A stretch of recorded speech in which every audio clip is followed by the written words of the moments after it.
Welcome to the Analytics Power Hour. Analytics topics covered conversationally and sometimes with explicit language. Here are your hosts, Mo, Michael, and Tim.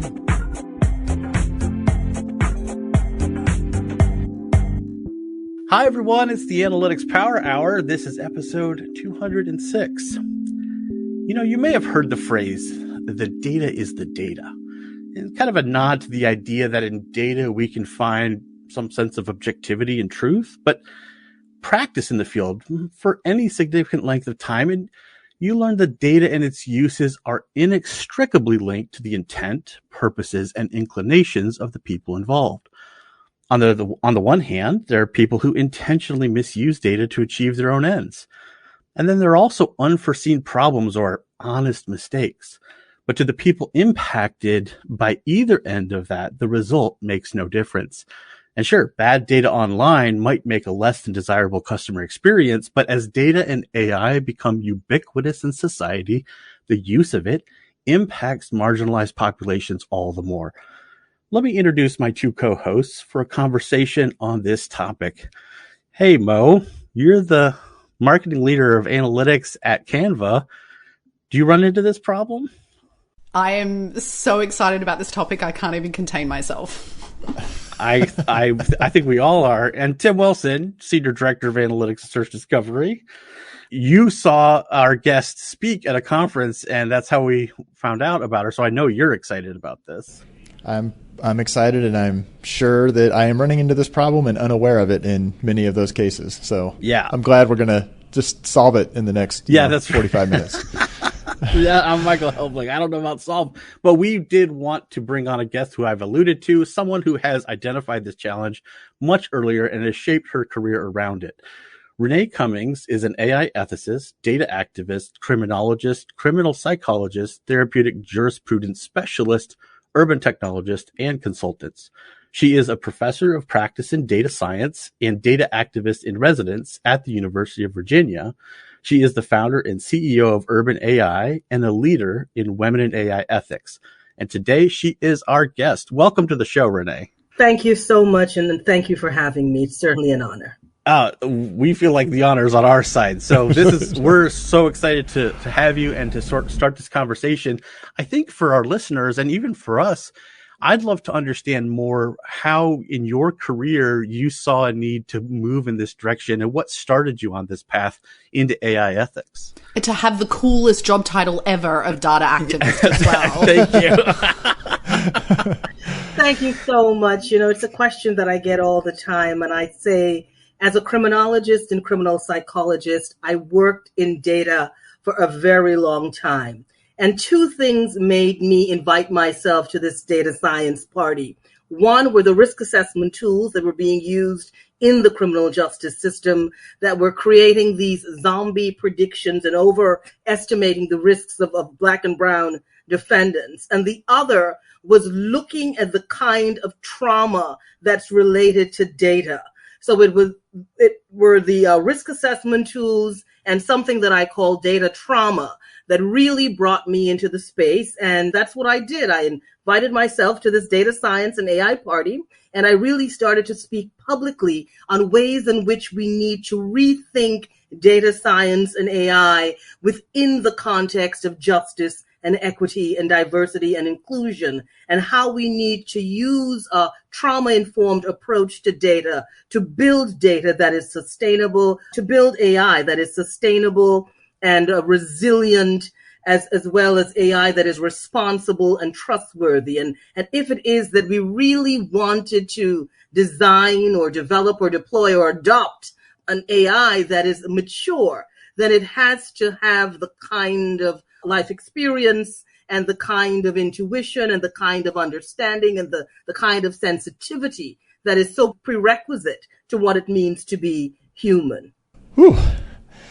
So I feel very small, like trying to track down improving conversion rates for clients.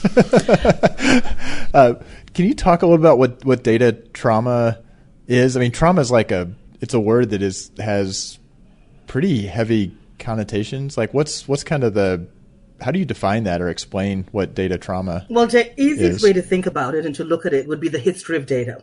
And when we think of the history of data, particularly in the United States, we understand that there have been many times that data has created an extraordinary amount of trauma for particular communities. When we think of healthcare data and how we've gathered that data over the years and some of the missteps that have been made with those data sets. And when we think of criminal justice data, and we think of our criminal justice system, which is a good system, but it's not a perfect system. And between good and perfect, the criminal justice system has made an extraordinary amount of missteps, again, in particular in Black and Brown communities. And when we speak of data in certain communities, it comes with an extraordinary amount of trauma. When we think about credit scores and data attached to credit scores, and we think about something like generational equity, and how data that has been gathered in ways that undermine its credibility.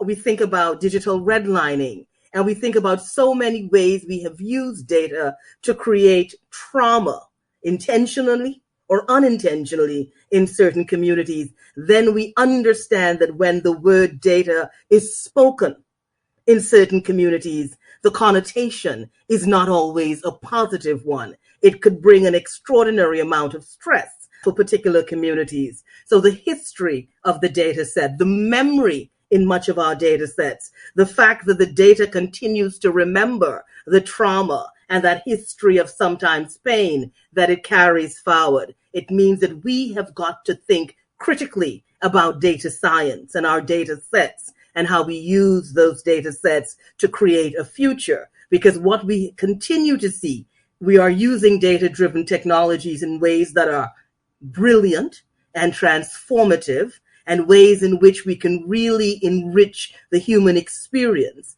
But then we're also using data in ways that undermine the human experience, that undermine our ability to create generational equity, that undermines access and opportunities for particular groups. So when I speak about data trauma, I speak about that history that we are yet to reconcile in our data sets. So I have to give you a full disclosure that I have a master's of criminology and I used to work in the youth justice system in my former career and now have transitioned into data. So actually being exposed to your work has been phenomenal because I finally see fantastic how my two worlds come together.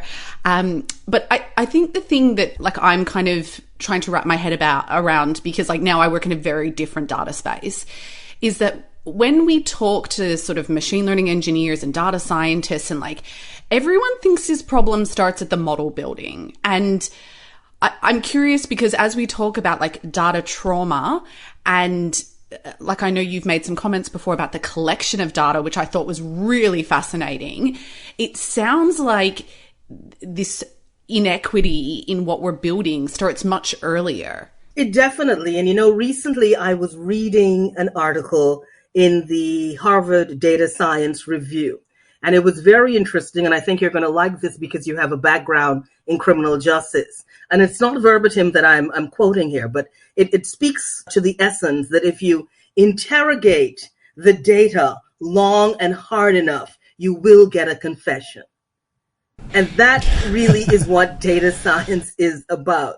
If you interrogate that data, it will eventually confess to anything you want it to confess to. And that's the challenge that we have. So it's more than the model that we're building. It's the model of the society that we have built that really creates those inequities, that really undermines the ways in which we have been doing data science and the ways in which we are building AI and building data-driven technologies. And that is why even with the best intention, if we do not understand the history and the politics attached to data, and the fact that data has a culture of its own, and there are some things in that culture that we really need to drill deep into to understand the best ways in which we can use our data. So if we want to build an equitable society and we want to build a sustainable society, we've got to be very reflective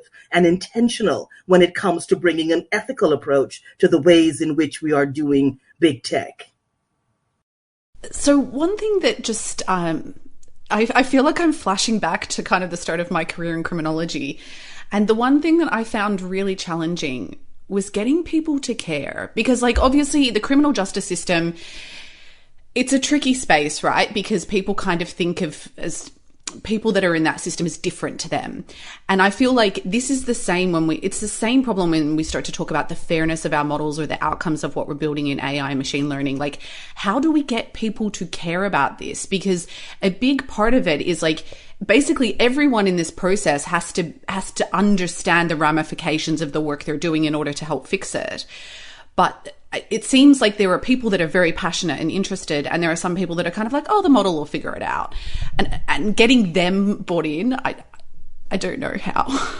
Well, I think to get people to care, you've got to reach people at a place where they want to care. And I think for me, one of the things that I always say is that we may be doing different things as the companies that we are. So some people may be building products.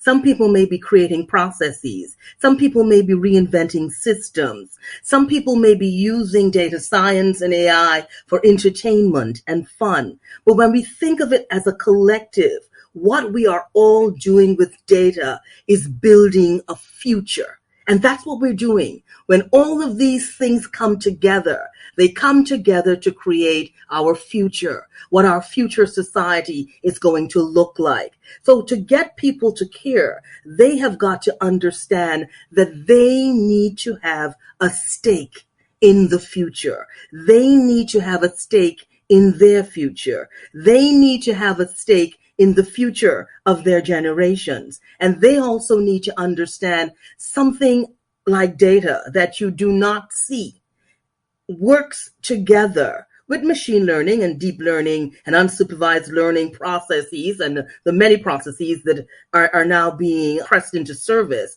that they can create an algorithm. And that algorithm has the ability to make a life and sometimes death decision about you in real time, and in most times without you knowing. And when people think about that, then people immediately start to care. Even the data scientists who have realized that they are building a future society, and they have an extraordinary social responsibility when it comes to the work of data science. Well, so on that, so when we say inequity, and even like as you're articulating kind of looking to it's basically taking the inequities and the biases in the historical data. Now we're in the present, we're looking towards the future. It feels like very quickly where you wind up in a discussion around, do we agree that there's inequity? Like there's like, I mean, the current political or cultural environment globally is, I mean, in the US certainly, do you wind up in a space where when you say there's inequity, and let's talk about the inequity that there are cultural, segments of society that say, I don't agree with that.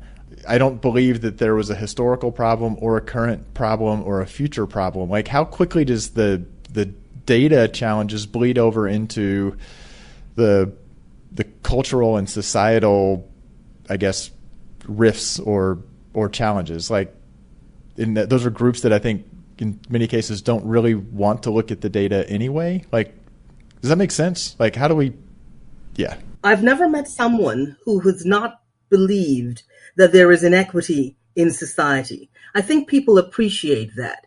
Whether or not they actually care determines how much that inequity affects their own lifestyle. And that is where people decide if they care or if they don't care. But inequity we know exists because at any moment or any given day, anyone can step outside and look to their left and look to their right and see someone who has more, who is doing more, and maybe doing more with even less that you have. And, people have those questions. The challenge is this. We have got to make data science care. We have got to make data scientists and technologists care. And we have got to bring that understanding. And I think more and more and more we're seeing that understanding. At the University of Virginia School of Data Science, where I'm at, we are committed to that values representation, values, voice, visibility when it comes to the kinds of ways in which we are bringing an interdisciplinary approach to data science and, of course, new and emerging technology, because we understand that the value of that. We understand that only an interdisciplinary approach could really help us craft the kind of future technology or future-proof society that is required. And data scientists more and more are realizing that they need to bring that ethical perspective. They need to understand social justice and racial justice and healthcare equity if you're working in healthcare data, because they're seeing it more and more. Privacy issues. They're seeing it, the lack of sometimes autonomy and agency when it comes to decision making, things like accountability and transparency, explainability, interoperability. These things are critical to the ways in which we are doing data science. And if you're coming from a social sciences background and you're bringing a rights-based approach, or if you're coming from a business background and you're bringing a risk-based approach to data science, no matter the approach, rights or risk, or the actual approach needs to be a combination or rights and risk.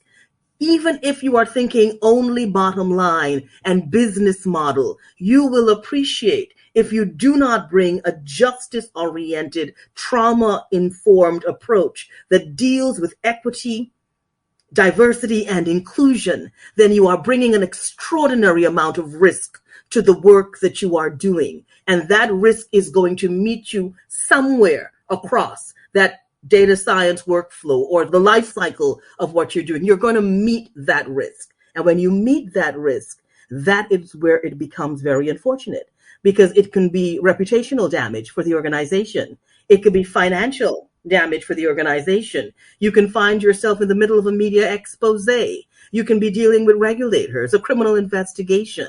So I think we understand that we have got to do data science right, and we have got to do data science good. I think we understand those things. So I think people understand that inequity is real, whether or not they care when they're designing, developing, deploying, and adopting is something else. And that is why we need to encourage the idea that ethics and innovation can live in the same house comfortably. Do you, I suppose, like, one of the things, and this is probably a bad character flaw, is like I try and go straight to solution mode of like, okay, so how do we solve this? Like, that's the bit that I just instinctually jump to. There's a lot of discussion in the data science community about the need to have diversity in teams. And that seems to be one of the things that everyone's like, oh, we would just solve this if we have diverse teams and we make sure we hire diversely. Like, I don't guess that there is a silver bullet to this, but is that one of the things that we need to be really thoughtful about? Or, like, in your view, is that just, I don't know, like a cliche response to the problem? Well, no, diversity in teams is critical to the ways in which we design and think about design and develop and deploy. But more than that, we need diversity in perspectives. And we need diversity in the understanding that the only thing to me that really can stretch the imagination of data science and AI and technology would be that interdisciplinary imagination, because it is the interdisciplinary imagination that brings the diversity in perspective, the diversity in intelligences, the diversity in ideas, and the diversity in cultures that make up our team. So what we want would be that diverse intellectual confrontation when we are designing, that brings those extraordinary and exciting perspectives, that understand that if we are to do technology in a way that is truly innovative, then if we design using an ethical state of mind, if we design using empathy and that trauma-informed approach or a justice-oriented approach, then we're really bringing an interdisciplinary imagination, and what we are really going to deploy or adopt is going to be something that is truly innovative, because it is something that is truly inclusive. And so if we've got a team, and I think this is actually it's encouraging in that if I'm hearing part of what you're saying right, it's that there is the data scientists and the analysts are actually kind of empowered to just raise their awareness and then raise their hand and bring up the issues and say, are we doing this? What are the ethical ramifications? They may get smacked down, like, don't want to think about it, that's too hard, but they keep raising their hands, and eventually that sort of awareness seems like it can spread through an organization.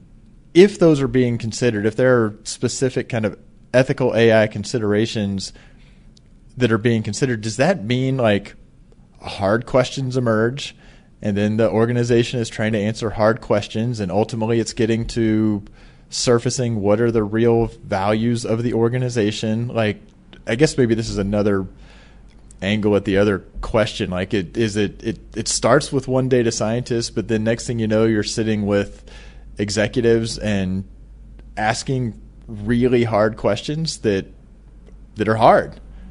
So I think what you want to do as an organization is really to build an ethical organizational culture that allows designers and technologists and data scientists to feel comfortable to discuss those uncomfortable questions. What we also need to think about when it comes to data science and it comes to technology and it comes to the ways in which we are designing, if we don't ask the hard questions, then we're not getting the best out of our data sets. The other thing that you want to understand, and let's think about this example. You have a big tech company, $1 billion company that a few years ago faces an extraordinary crisis that brings an extraordinary amount of embarrassment when they create an algorithm to screen resumes and CVs. And that algorithm leaves women out. Now, you're a big tech company. You are supposed to have the most brilliant minds as part of your organization. You are supposed to be the most innovative company in the world. And that's how you get caught? With an algorithm that forgot that women are also educated? I mean, it's simple things like that that really impact the reputation of many of our big tech companies and many companies that are working in the tech space because they did not ask simple questions. And sometimes those simple questions produce some very, very difficult lessons. So if we bring that ethical approach, if we build an organizational culture that is ethical, if we create the room and space to have the discussion, and if we appreciate that for us to build mature, responsible, trustworthy conversations, trust has got to begin way before we start to build those models.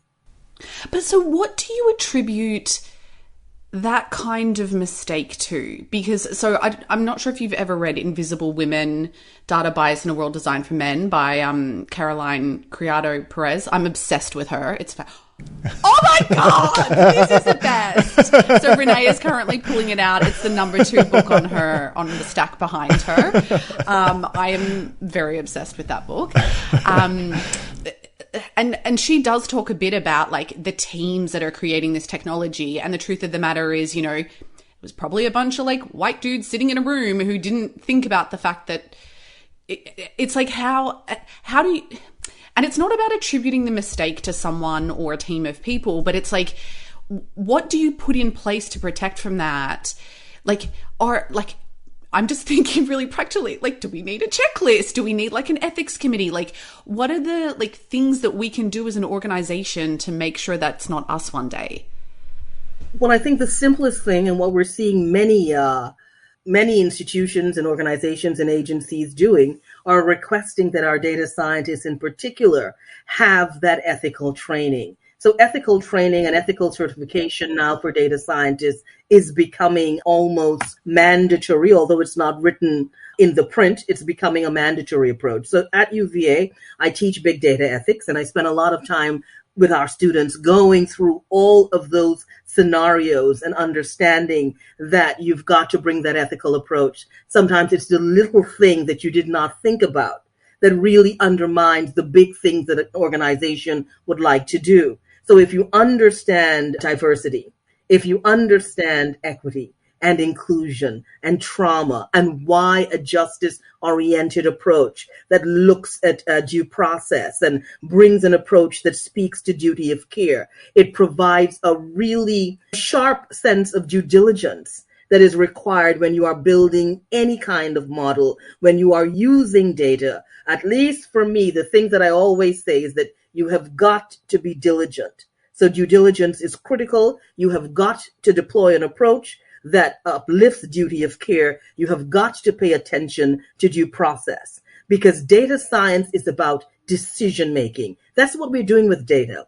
We are using data to make decisions, and we want to make the best decisions with our data. And the best decisions are the most accurate decisions. And if you are looking for decision-making accuracy, it means that you have to bring eternal vigilance that speaks to an understanding of ethics when it comes to any kind of innovative work. And if you are doing that, then you are going to get the kinds of results that you want. So I always say, when it comes to the ethical imagination, when it comes to the interdisciplinary imagination, if we merge these two, then you are going to really stretch your own imagination as a data scientist, a technologist, or just anyone working in that space. What's your sense of, that class has to blow the minds of your students, I assume. How do you have a sense of the data scientists being trained in U.S. universities or global universities? What percentage of them are specifically including curriculum in this area? Is it taking off? Is it growing? Is it still pretty rare? That's got to be a fascinating class that is arming those students with some tools that are pretty unique, which I wish they weren't, I guess.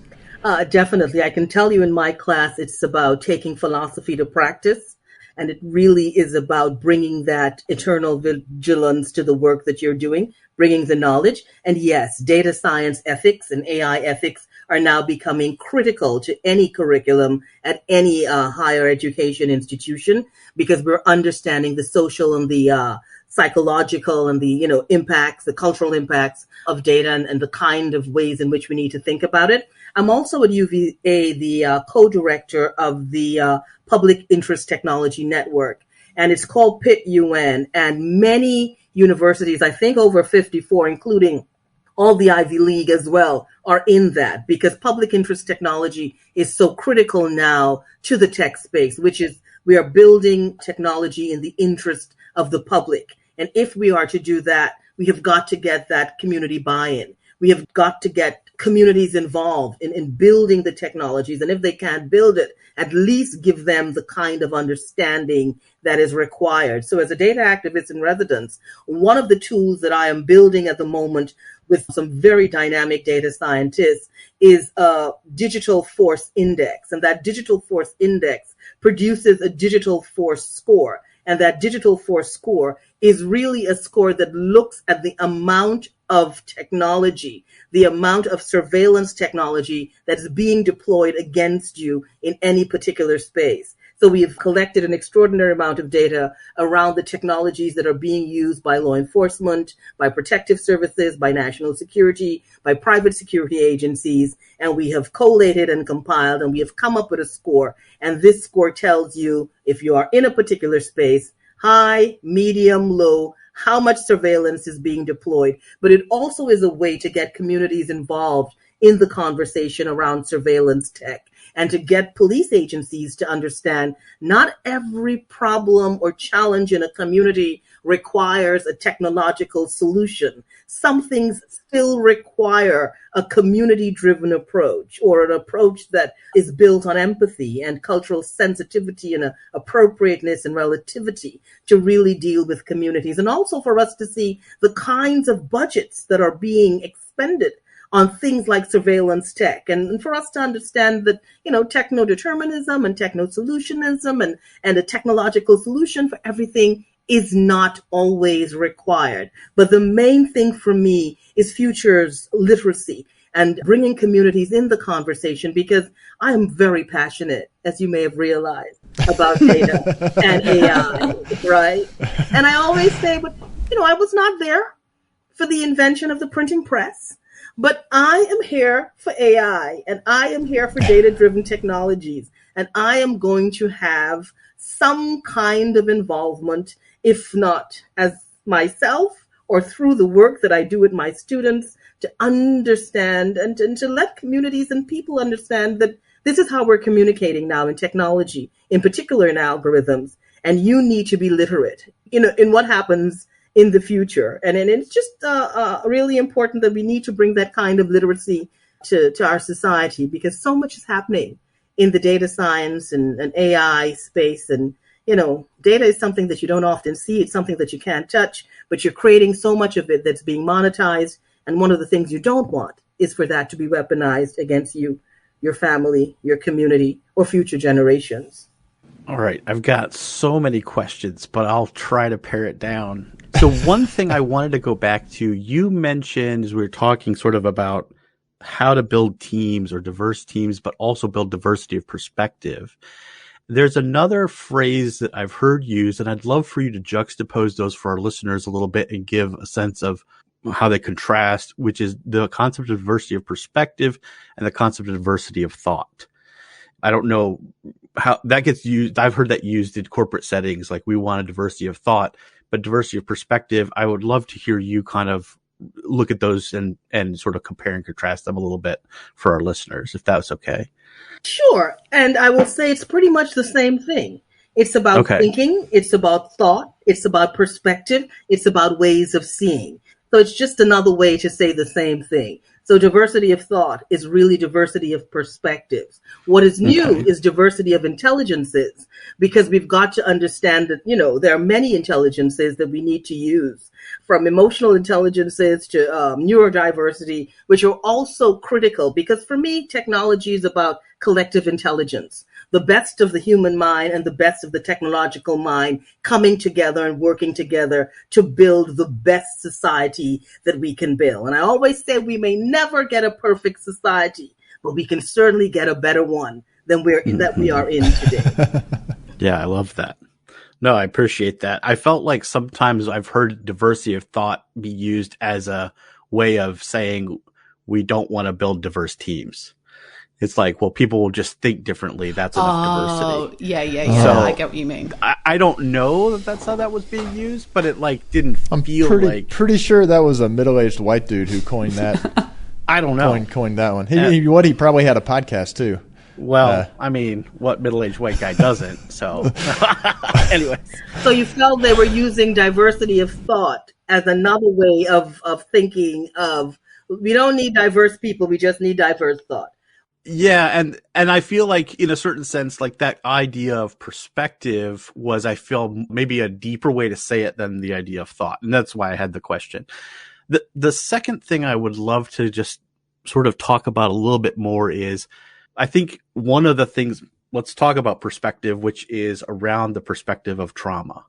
So I think that's hard for people to really ingest sometimes. And I think it's difficult for, because trauma affects different people different way. And certainly when we're talking about disequities across society and how that creates trauma, not everyone experiences it. And so it's sometimes difficult, I think, for people to understand what that means for an individual and then have the appropriate, I'm not sure if empathy is the right word, but at least a coherent way of saying aha, I see it, I understand it, I'm connecting with you on that, and I'm not going to be like, what's wrong with you when you talk about trauma? It's okay, that's a thing, and I have a place or a category for it. I know that's not coming out very cleanly, but I'd love to sort of get, how do you coach people or your students on getting a better sense of that or deepening their sense of how to understand that? I think everyone has experienced trauma. If you have experienced grief, you've experienced trauma. If you've experienced illness or any kind of sickness, you've experienced trauma. If you've experienced identity theft, you've experienced trauma. If someone has, entered your life and created a particular kind of discomfort or disease, trust me. So people understand that trauma is real to our existence, and it often could be intergenerational because many of the challenges that we have in families, the dysfunctions, are traumatic and are the experiences, the continuous psychological experiences, lived experiences of trauma. That's what we have. When we think about how we relate with family members or how we don't relate with family members, the kind of dysfunctions, the things that make us who we are, the things that make us proud, the things that make us unhappy, the childhood experiences we've had, the early childhood experiences we've had, things that people may have said to us, the things that people may have not said to us. So I think people understand what trauma is and what psychological pain and psychological hurt and psychological harm feels like. But for certain communities, that is just a little more than the average person. And in many communities, what we are seeing would be poly-victimization, because you have some communities that are the victims of, let's say, something like digital redlining. So those communities have been denied access and opportunities and the kinds of financial support that are required for us to build generational wealth and for us to have generational equity. So when we are introducing these historical data sets, so when we are collecting data in a very cavalier manner, or when we are not bringing an ethical approach to the kinds of decisions we are using data to make, it means that what we are creating would be a situation where we are creating more and more intergenerational trauma. And we've got to be very concerned about that. So when we use something like historical data sets that's creating these zombie predictions or overestimating the risks of Black and brown men and poor white men and women as well, because they are also in that category. So when we speak about vulnerable communities, there are many poor white people who are in that community as well. And they feel the brunt of those decisions. So when a risk assessment tool works for someone, it means it may not be working for someone else. Or when a man of color is arrested because of facial recognition technology, and the police comes to his house and they arrest him in front of his children and his wife, you could understand the traumatic experience that is for children. And you can understand that this man now has to go to a police station, a precinct, and he spends 24 hours in there. Now he has to call his job, or his wife has to call his job and says he can't come to work because he's been arrested. Now he has an arrest on his record. That creates an extraordinary amount of trauma because of the data. Yeah, that's because good. of the data that said that this man is the one who perpetrated this crime when that man was not there. He was actually in the mall. And then what did we hear? Oh, facial recognition has a challenge with Black and brown men, women, or anyone who identifies as a woman. And, we often hear, these unintentional consequences of technology. But I always say to the people and the groups impacted, it never feels unintentional. Can you mentioned a term there that I just wanted to clarify. Digital redlining. What do you mean by that? Go ahead. I'll give my version, and then you fix it. So, and then we'll get the eloquent one. In the United States, Mo, throughout history, as people applied for mortgages, basically the bank financial institutions would redline, which would basically mean they would outline certain areas like communities and say, yeah, let's not give good rates or lend in these areas, basically picking on specific minority groups and people of color and things like that. And so basically they were drawing a map and saying, yeah, if you live in this zip code or this area, yeah, we're basically going to treat you like a second class citizen. We're not going to give you a loan. We might not give you as good of a rate. And it was proven. Like, I believe it was proven they did this. And it is now, of course, illegal to do that, but it doesn't mean that the legacy of that is not felt, because like, if you think about the number one way to build generational wealth in the United States is through the ownership of real estate. And so people who bought a home post Second World War and passed that home on and built another home or whatever, like they've had 2 generations into the 3rd generation now of building equity in housing that other people were denied, even though they might have had the exact same credibility or credit score or whatever the case may be. So that's my understanding of it. I probably missed some pretty salient parts, but hopefully that was... I think that was a very good explanation. I will not touch it. So that is exactly what it is. And we still feel the impact of that. Now we're using algorithms to do that kind of redlining. And what is happening is that the algorithm makes that decision. And most times people don't even know a decision was made that you were denied. So the algorithm undermines agency and autonomy. And that's the challenge. And if it is we want to use data to, really deploy decision-making accuracy, because that's what we want. We want to make the best decisions for our companies, for public policy, for good governance, using data. And if we're using data sets that are compromised or data sets that are bringing that history or that memory of trauma, and where we're sharing data sets and we're using them to make all these decisions, then all we're doing with new technology is replicating old biases and old patterns and old stereotypes and an old way of thinking. And that's what we don't want to do. So what protections do we put in place? Because it sounds like that practice was, people coming together and actively deciding we're, going to make decisions about location. Whereas like in the situation we're in now, people would just be like, I'm going to use location data because it's a great variable and I'm going to throw it in my model and like out comes the answer of yes or no if someone gets a home loan. So like, how do we build a protection into that? Is it like having to be really thoughtful about the variables we include, or is it even a step before that? It's a step before that, and it's called governance. And it's called, how do we govern data? How do we govern new and emerging technologies? How do we govern algorithmic decision-making systems? And it begins with a kind of governance. It begins with understanding the power of data, understanding the powerful infrastructure that data has created, understanding the kinds of power plays, understanding that algorithms are more about innovation, much more than innovation and experimentation. It's also about exploitation and extraction. And it really can disempower as well. So it's really about the governance structures. It's about structure. It's about legislation. And it's really about bringing that kind of understanding.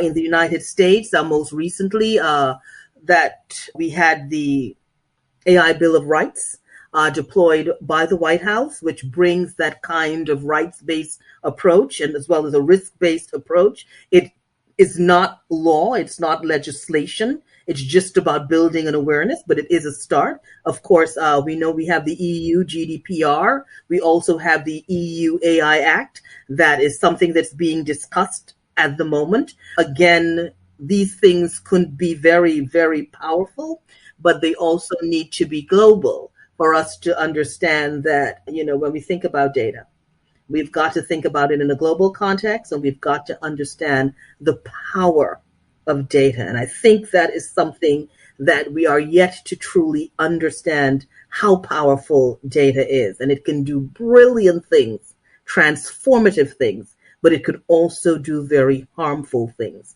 And for us to get the best of it, we've got to have a very intimate understanding of how it works.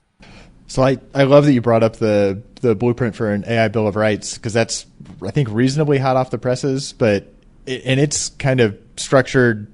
I wanted to ask you about it because it's got the 5 pillars of safe and effective systems, algorithmic discrimination protections, data privacy, notice and explanation, and human alternatives consideration and fallback.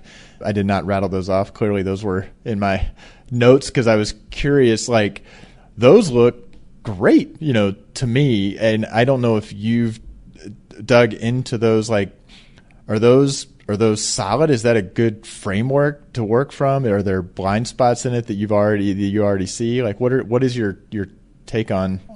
It's an excellent framework. Okay. It's a great place to begin, but it's only a beginning. What we need would be the backup legislation that actually has the teeth, because we can't always leave it to industry. So, excellent framework, fantastic start, but we've got to put more in there to ensure that we really get the kinds of results. So, I am grateful. I am thankful for it. I've been part of many discussions pre its deployment when it comes to how do we build this framework. But we need so much more. And we need to stop legislating in a way that creates these loopholes. But we need to understand that technology is critical to our future. Technology is critical to the ways in which we communicate, to the ways in which we educate, to the ways in which we build, and the ways in which we could advance society and enhance and enrich progress and development. I mean, we need technology, but we need to do technology right. And to do that, we've got to bring that ethical understanding. We've got to bring that interdisciplinary imagination. We have got to understand the due process and duty of care are prerequisites. And those prerequisites must always be in place because we've got to bring ethical due diligence and ethical vigilance to the ways in which we are doing data and doing technology. We have got to stay, as they say, we've got to keep on our toes because tech happens so quickly and it moves so quickly and the law is always behind technology. So for us to do things right, it means that we've really got to bring a collective approach and a collective understanding that we're just not all building different things. Collectively, we are trying to build a better future. Okay, I've got a random question that if I don't ask, it's just like, when you hear something and it just like pings in your mind and I'm worried we're going to run out of time and I won't be able to ask it. In one of your lectures, you talked about the fact that there's a belief that we can de-bias data sets. Can you explain a little bit more about that? Because I feel like that, I can see evidence of that belief that we think we can.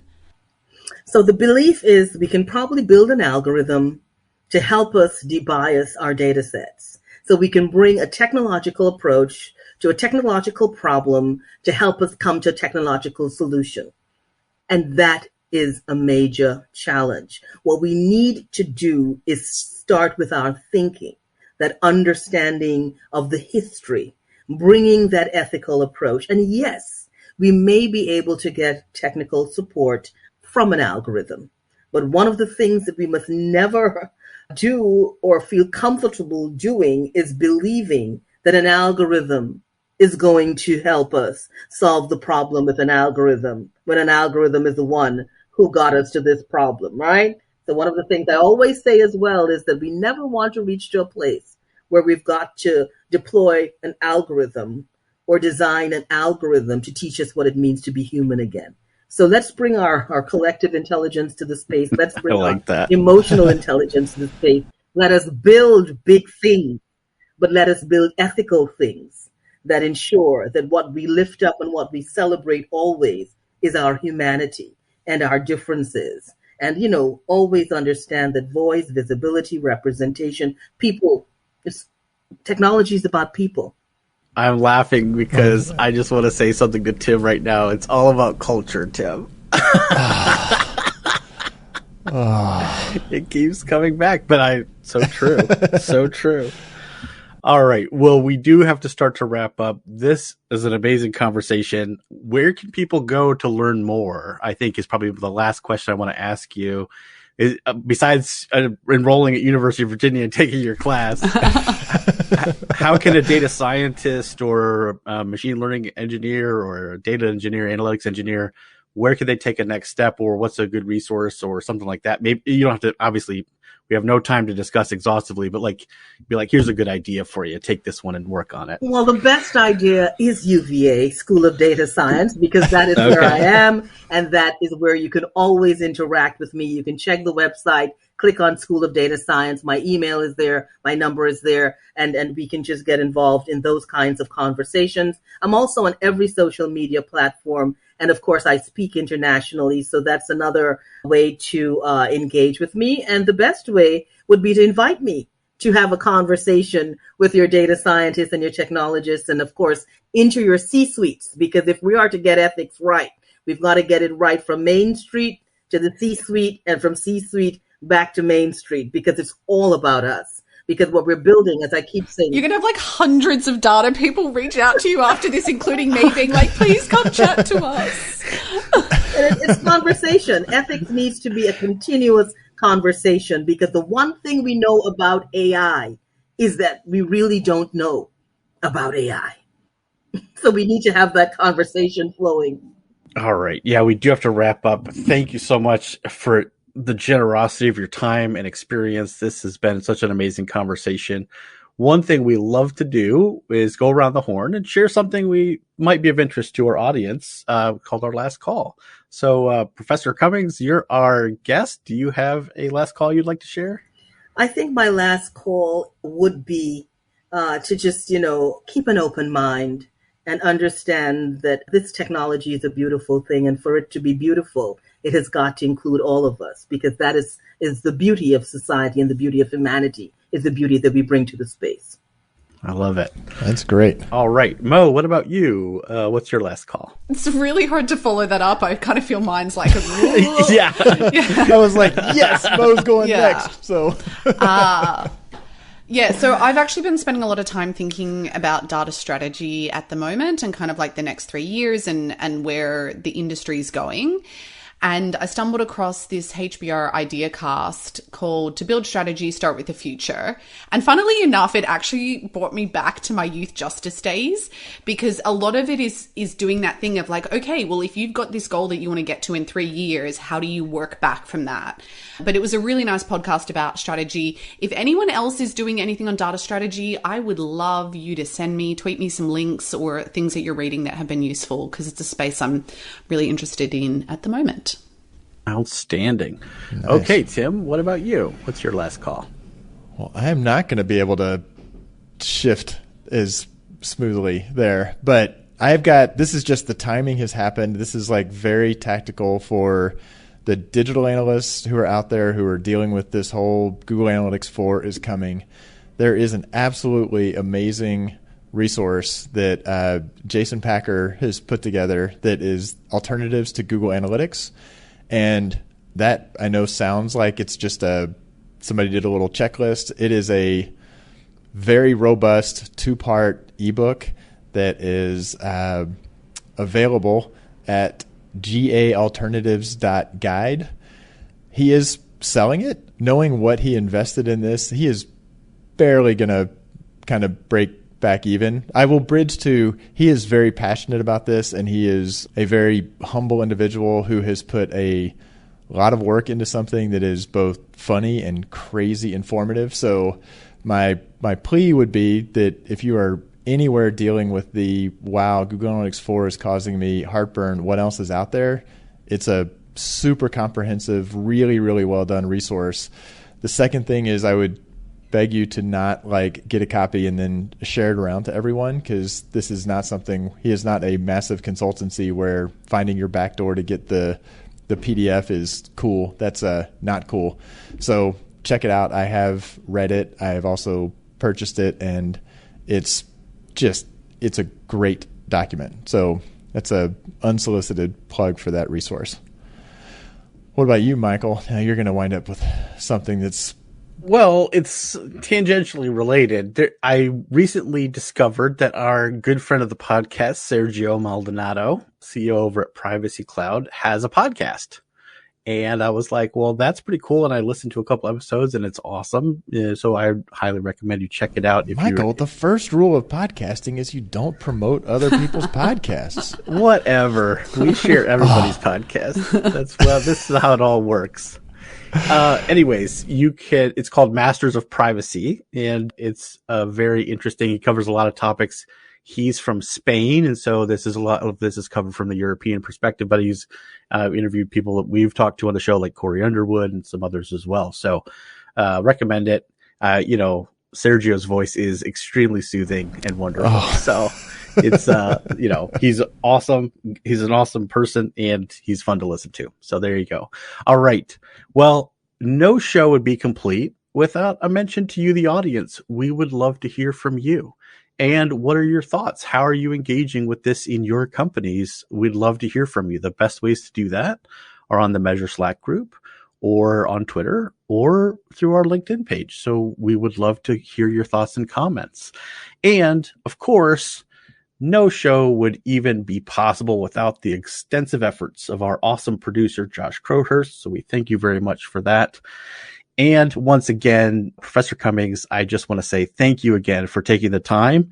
One of the quotes I took down from this conversation was, ethics and innovation can live in the same house comfortably. And I just love that. And that's sort of my nugget I'm taking away from this conversation, amongst many notes I've taken. But thank you so much. And thank you to all of you. And of course, to your listeners, thank you for the privilege of your time. Thank you so much. Yeah, and we'll include on the show page some links to your resources and places where people can reach out and contact you as well. So that if you'd like to find out more and get in touch with Professor Cummings on her work, or to talk with her more about this, we'll provide some links to that on our website. All right. Well, I know that this is a challenging topic, but one that is vital and important, that our audience cares about quite a lot. And I think I speak for both of my co-hosts, Mo and Tim, when I say, no matter where you're at in this journey, remember, keep analyzing. Thanks for listening. Let's keep the conversation going with your comments, suggestions, and questions on Twitter at AnalyticsHour, on the web at analyticshour.io, our LinkedIn group, and the Measure Chat Slack group. Music for the podcast by Josh Crowhurst. So smart guys wanted to fit in, so they made up a term called analytics. Analytics don't work. Analytics. Oh my God. What the fuck does that even mean? Nice. I'm not doing one. You're not doing that. I'm not going to do Tim, it. you better do it. So Renee, he does this weird thing at the end where he like sings this jingle, and he does it at the end of every episode, but now he's like so enamored with you that he is freaking out about it. So now I'm super excited to hear it. Pressure, pressure, pressure. Oh, good Lord. Rock flag and ethical AI. There you go. Oh.